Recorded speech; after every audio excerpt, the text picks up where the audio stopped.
Núria Casado, bon vespre, molt benvinguda a Terrícoles. Moltes gràcies, bona nit.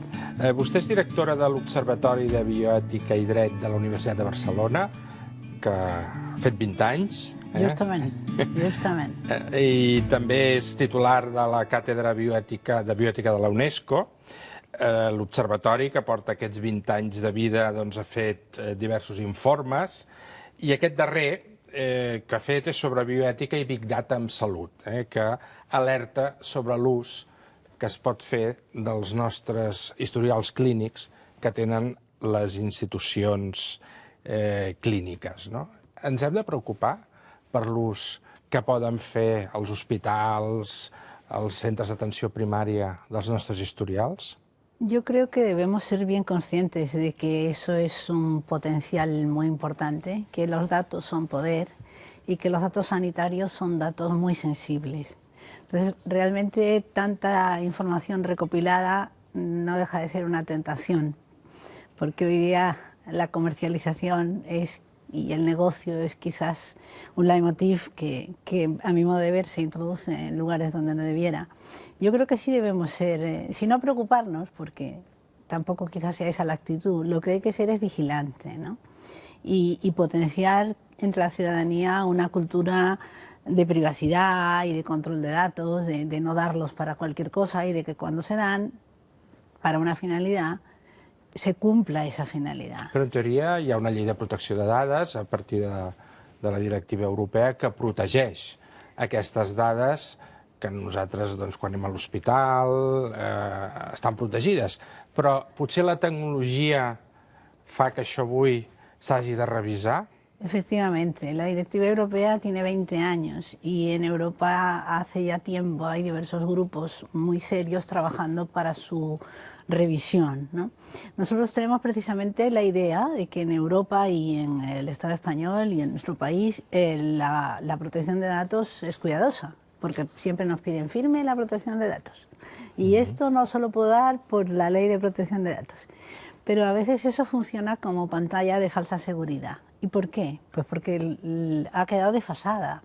Es decir, la ley de protección de datos y todo el sistema de protección de datos se basa en que los datos personales, y más especialmente los sensibles, como son los sanitarios, tienen un grado de protección más fuerte. La única manera de disminuirla y de, digamos, poder usarlos es anonimizarlas. Però en principi això es diu que es fa. Claro. Quan passen a mans d'una recerca o quan passen a mans d'una investigació pública i privada, doncs teòricament els noms no apareixen. Claro, pero ese es el problema, que no aparezcan los nombres y que se haya anonimizado según el viejo estilo, no significa que hoy día no sean desanonimizables o reidentificables. Es decir, hoy día existen las técnicas para cruzar distintas bases de datos en Big Data, es decir, no a lo micro, sino en macro, que permiten perfectamente reunir de nuevo lo que se anonimizó. Por eso decimos que los poderes públicos tienen que ser vigilantes y los ciudadanos también. Porque cuando decimos esto es anónimo, bueno, tú lo diste anónimo, pero si tú tienes una historia clínica y un censo, se puede cruzar. Si tú tienes el distrito postal, el sexo y la fecha de nacimiento, tú identificas a la persona con un 87% de posibilidades de éxito. Si tú tienes movimientos de un geolocalizador, por ejemplo, de uno de estos móviles modernos que hoy día no desconectamos, no, es lo que digo, hay que crear, lo primero es crear una cultura de la privacidad de los datos personales, que la gente no los demos así nomás por cualquier cosa y que sepamos que nuestros datos son poder en manos de quien los tiene y son negocio. Es decir, hoy día las empresas ya no se organizan tanto en torno a los productos y a la gestión de los productos, sino de los datos. Y las empresas que tienen datos para unas cosas, la tentación de cederlos para otras, bueno, el dato es negocio, es dinero, ¿no? Y de hecho, si uno se fija y entra en Internet y ve la cantidad de empresas que hay dedicadas específicamente a la compraventa de datos, al negocio sobre el dato, a la empresa que tiene unos y después crea otra para reutilizarlos, bueno, realmente los datos no se pueden... Informes comercials, aquest tipus de coses, no? Informaciones que pueden derivar en otras. Por ejemplo, si tu tienes datos sanitarios, eso és de gran interès per a una asseguradora. Clar, perquè llavors un dels efectes és que una asseguradora, si té aquesta informació, et pot denegar, per exemple, una assegurança. O subirte la prima. En funció del riesgo que detectar según tu historial médico. Pero a lo mejor no necesariamente el historial médico, sino historiales de consumo, historiales de conductas de riesgo.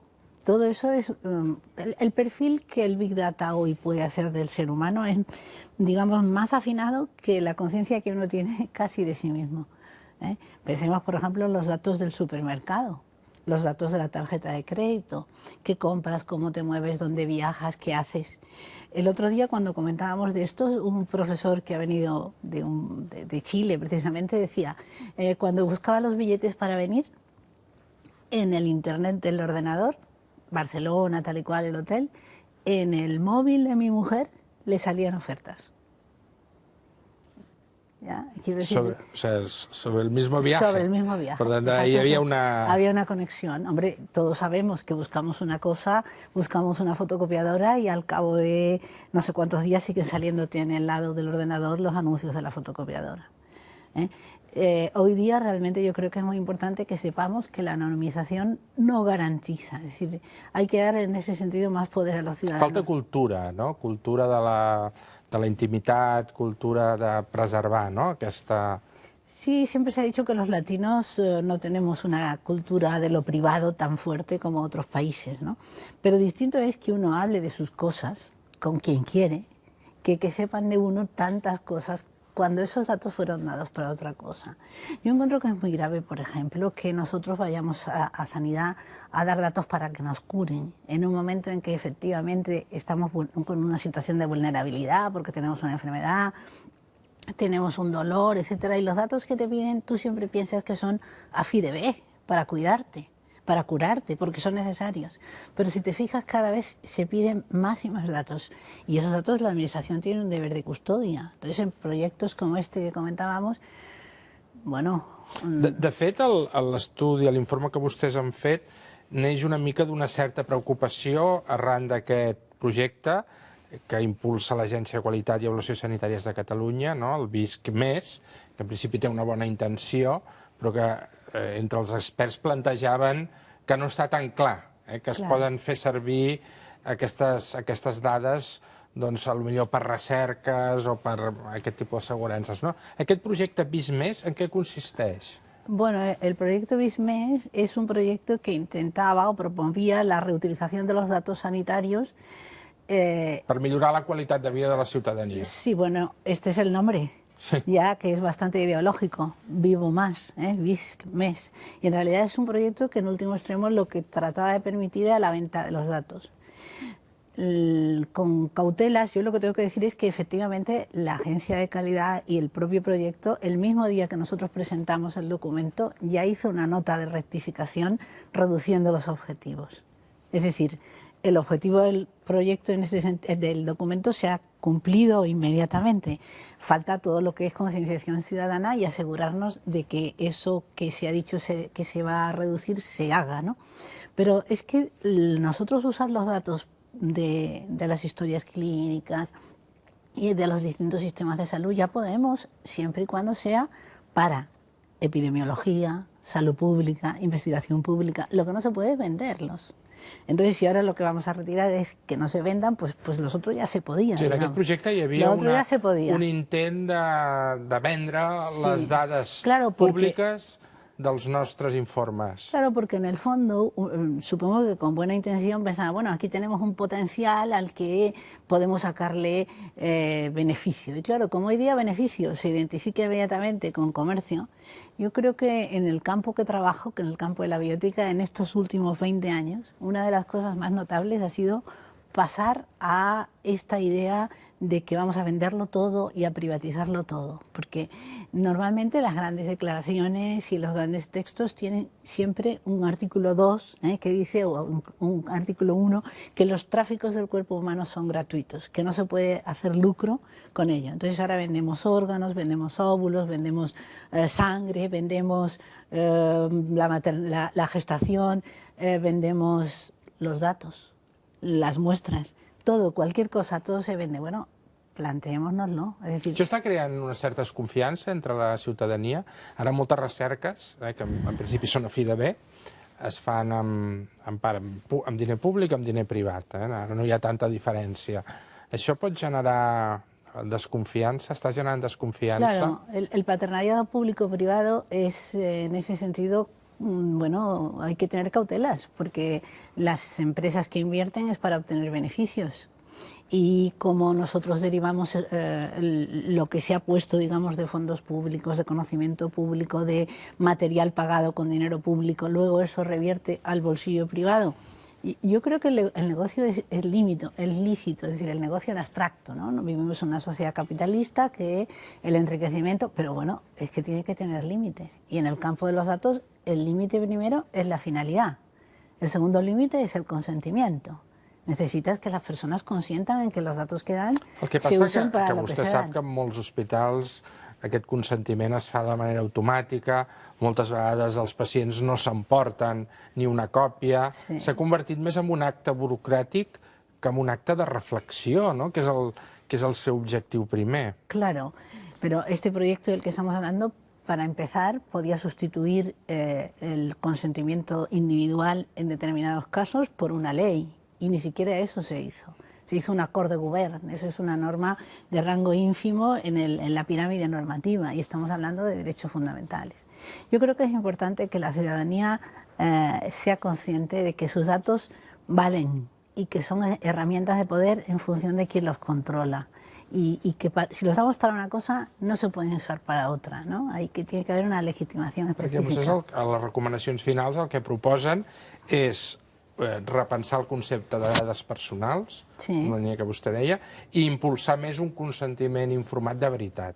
Sí, y también que haya una buena gobernanza de los datos, es decir, y esa debe ser hecha por lo público, no porque lo público sea santo y lo privado no, que no es esa la idea. La idea es que lo público tiene unos filtros exigidos por ley, de transparencia, rendimiento de cuentas, control, etcétera, que también lo podemos poner en marcha en las instituciones privadas, pero ha de hacerse. Es decir, la idea de que tiene que haber el gobierno del dato, que se llama, o un jefe del control del dato, porque todo lo que son las distintas transformaciones, para que queden siempre registradas y en control, digamos, de alguien.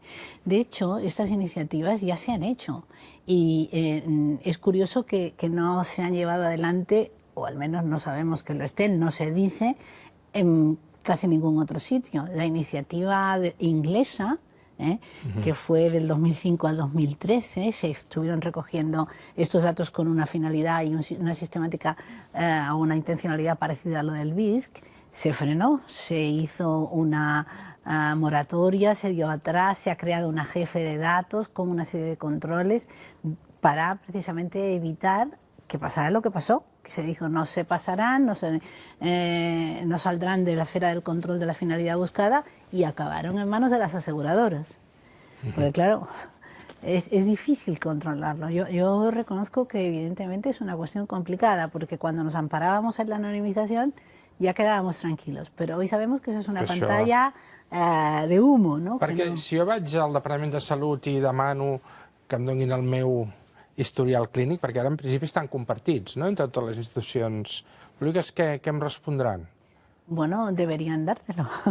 Es decir, la ley te ampara que el paciente tiene derecho a su historia clínica. Saber quina és la informació que acumula sobre mi, doncs, la institució pública. Eso en cualquier caso, es decir, el derecho de acceso a la información que se tiene sobre ti, de rectificación, de oposición a los datos, los llamados derechos ARCO, los tenemos en todo caso. Pero además, por la ley del paciente, nosotros tenemos derecho a que nos den nuestra historia clínica.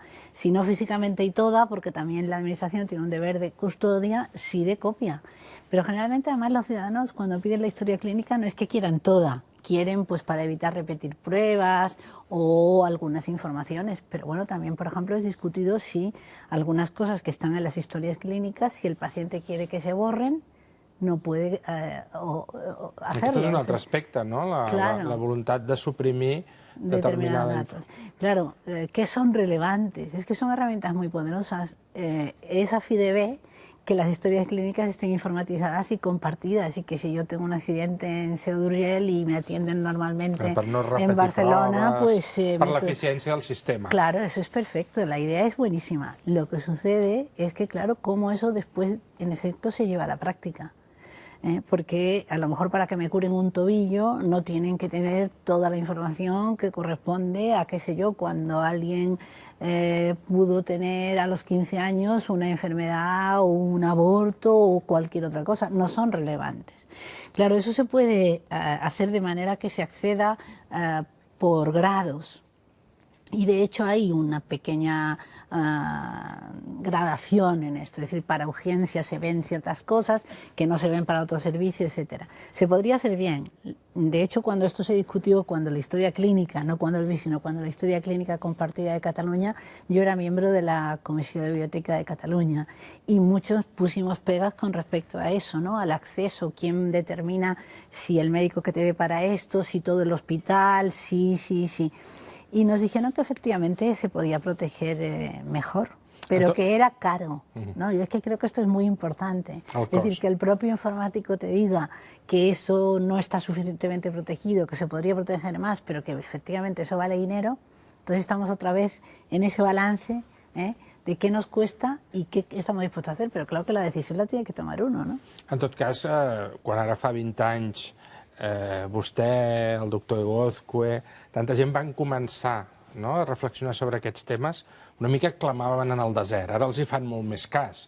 I, de fet, en tots els 22 informes han fet en tots aquests anys, a part del màster que vostès fan sobre bioètica i altres jornades, doncs suposo que alguns d'aquests informes ya han pasado muchas veces directamente a las leyes, ¿no?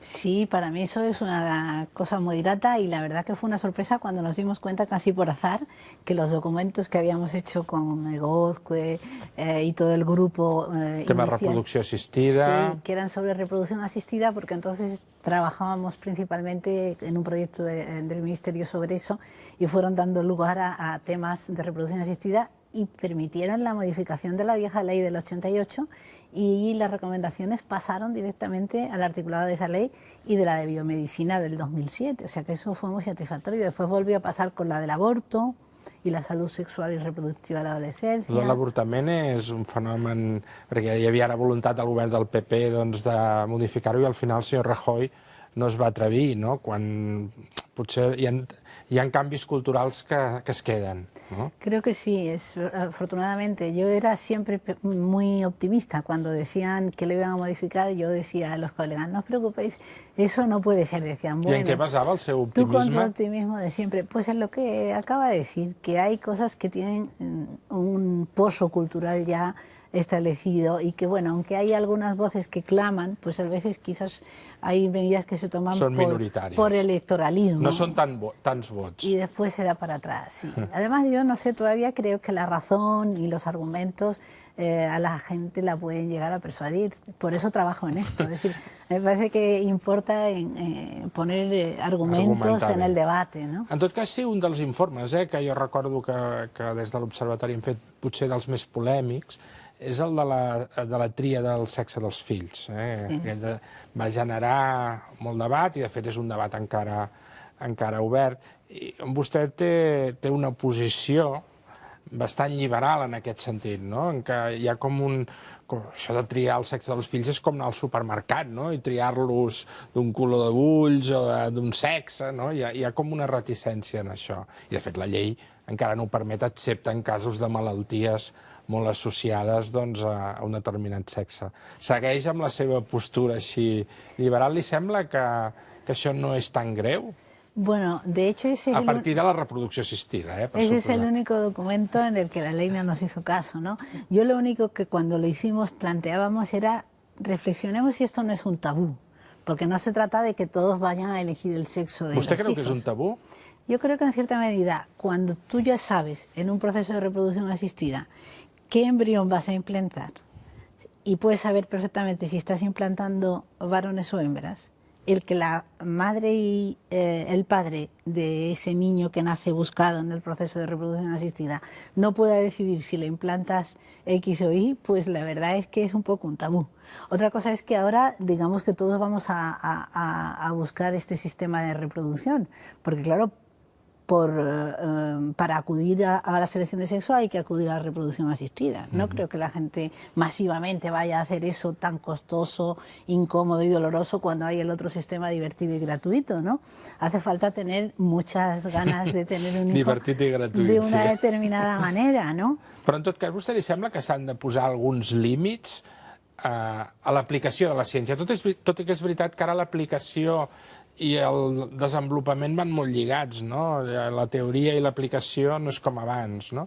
Però té que haver-hi límits en l'aplicació de la ciència? Yo creo que sí, efectivamente. I on estan aquests límits? Pues está en el marco de derechos fundamentales de las personas, en el marco de los derechos de las personas, y yo creo también que está en el marco de la decisión autónoma y también del acceso igual. Que era Per tant, l'important són els drets fonamentals. Claro, eso es lo básico. Y yo creo que ese acuerdo que nosotros tenemos en la ley, pero también en el mínimo ético que los respalda y las necesidades de las personas, no los tenemos que perder de vista, ¿no? Los procesos estos que mueven pues a causa del dinero, las privatizaciones, etcétera, son un ataque frontal a los principios sobre los cuales nosotros decimos que asentamos la sociedad, es decir, sobre los principios de los derechos, de la igualdad, de unos ciertos derechos sociales que tenemos o teníamos consolidados en nuestro país y estaban, es decir, sanidad universal, educación gratuita, etcétera. Ahora resulta que se nos restringen. Bueno, los derechos estos nos costaron, ¿eh?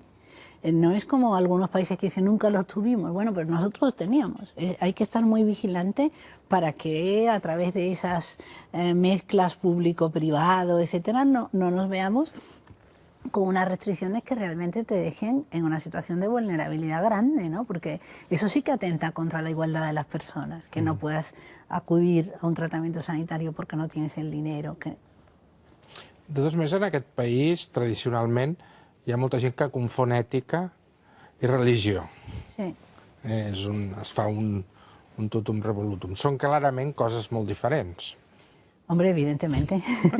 La religión entra en el territorio de la... Però la bioètica sempre ha estat un territori on la gent... Muy colonizado por la religión. Sí, exacte, molt colonitzat pel pensament religiós, pel pensament catòlic, ¿no? Sí, de hecho, cuando se inicia con los jesuitas en Estados Unidos es para oponerse al aborto.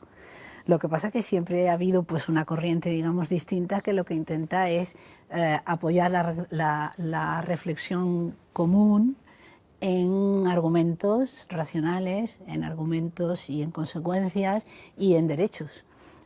Y yo creo que la religión tiene su lugar en el terreno de lo íntimo, porque por definición es creencia, y si es creencia no es razón, por más que se haya intentado hablar de razón y fe y todo esto. Pero bueno, está muy bien para quien crea, pero lo que no podemos imponer la creencia a quienes no comparten credo. Però vostè veu ara un retorn d'una onada conservadora per ocupar aquest espai de la bioètica per part de... Bueno, un retorno no, nunca se fueron. El Papa tiene congregaciones específicamente dedicadas a estas cosas y llegó a decir el anterior que era el tema del siglo XXI. Sí, Efectivamente, sobre la vida y la muerte, ¿quién ha sabido siempre? Los curas. I la declaració que va fer la UNESCO, no?, fa ara 10 anys, Sí. això ens serveix o realment també s'ha de revisar al voltant doncs, de la bioètica i... La Declaración de UNESCO de Bioética y Derechos Humanos, precisamente a mí me gusta porque vino a avalar exactamente la línea que nosotros defendíamos desde el observatorio, porque lo que hace es juntar, incluso en el título, Declaración Universal sobre Bioética y Derechos Humanos, esos dos conceptos. Es interesante porque la UNESCO ahí dice que hay unos principios universales, es un gran paso. Y encima dice cuáles son. Es decir, en su articulado vienen especificados pues, la responsabilidad social en salud, el compartir beneficios, entre los distintos estados, el respeto a la autonomía, el cuidado con el consentimiento, el cuidado con la vulnerabilidad y cómo no podemos colocar etiquetas de vulnerabilidad para sacar autonomía a las personas, sino para ayudarles a que la completen. Todo lo que tiene que ver con el compartir logros en investigación. La declaración da toda una serie de principios perfectamente articulados que van desde lo más centrado en el individuo a lo más social, derechos de generaciones futuras, medio ambiente, etcétera. Yo creo que es un buen instrumento.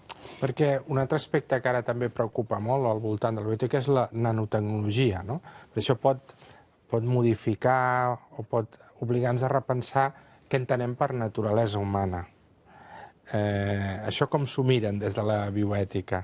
Nosotros también tuvimos un proyecto de investigación sobre bioética y nanotecnología que intentamos pues, evaluar en función quizás del riesgo, porque el tema de la nanotecnología tiene que ver con la naturaleza humana, con lo que es ser persona, con lo que es lo más profundo de la naturaleza, de la misma manera que antes lo había tenido la genética. Porque cuando antes me hablaba del hijo a la carta y de qué puedo elegir, qué no puedo elegir, pues en el fondo está eso, ¿no? La idea de lo natural y de lo que no es natural y de qué puedo yo modificar, hasta a qué punto puedo modificar y que no altere la naturaleza humana. Con la nanotecnología ha pasado exactamente lo mismo, ¿no?